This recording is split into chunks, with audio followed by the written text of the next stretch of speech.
Hey, what's up, guys? I know it's a little late because the final episode of Hawkeye had released about a week ago at the time of filming this, and so it's probably going to be like a month old by the time I actually get it out into the world of YouTube, but we're making Kate Bishop in D&D. Let's start with stats, which is one of the harder parts. She's not too strong, so let's put her strength at 9, her intelligence at 10, but then the hard ones come. So let's do Dex at 13, Con at 13, and then, Charisma, that's gotta be a 15. She's like the best character in the show.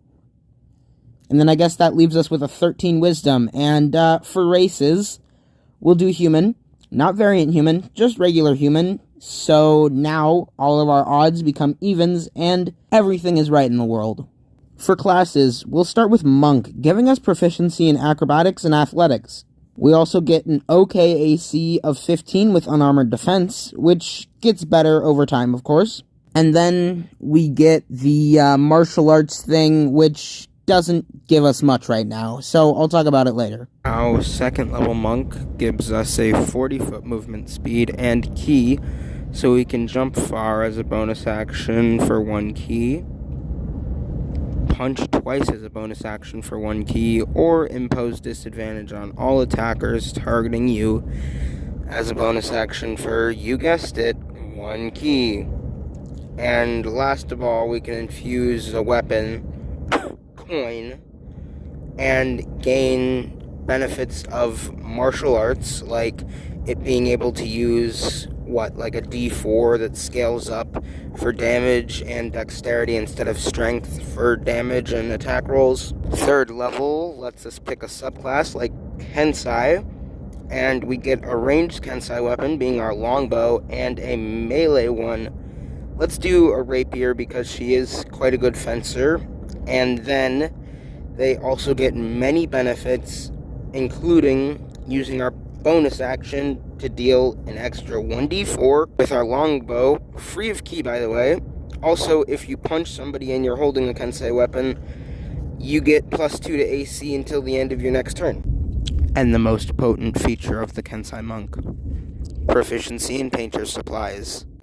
Fourth level Monk lets us ignore fall damage for 20 feet, and we increase our dexterity to 16. First level fighter gives us a +2 to attack with our bow, and we regain some health once per short rest or long rest, so I guess it's once per rest.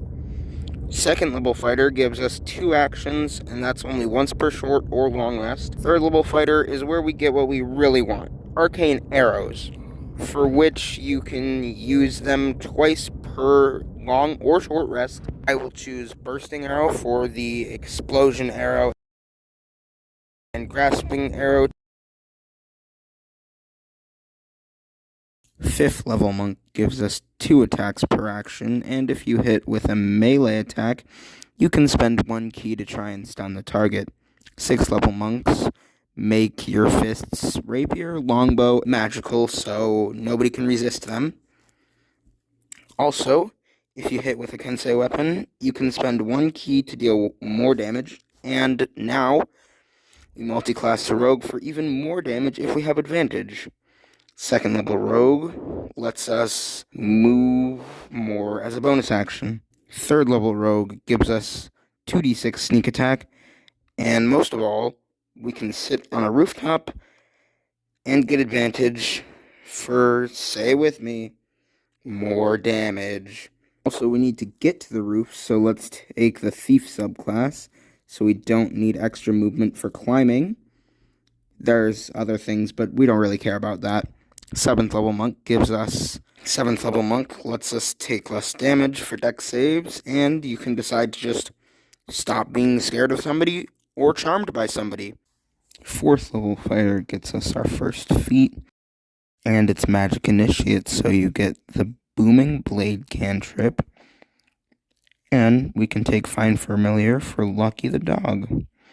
Sixth level fighter gives us more dexterity. Seventh level fighter gives us piercing arrow to do more damage, like say a giant Pym arrow. 8th level fighter gets us an intelligence boost to make our arrow save DC I won't even say good because we have to focus on, 5 stats? Ninth level fighter lets us try a save twice, once every long rest. It's called Indomitable. 10th level Arcane Archer gives us another arcane arrow like Shadow Arrow as the Gas Arrow. Now on to pros and cons. Pros: big damage in one of many attacks on your turn if you do choose to use your Flurry of Blows, and you're hard to hit with a high AC because you bumped up that dex. Cons: if somebody does get close to you and is making you go through spell saves, that can be really bad, or if they deal a lot of damage on one singular hit, like a barbarian, that can also be really bad, because, coming to our second con, you don't have much HP, as we have a 14 constitution that never gets better. Thank you for watching. See you next time.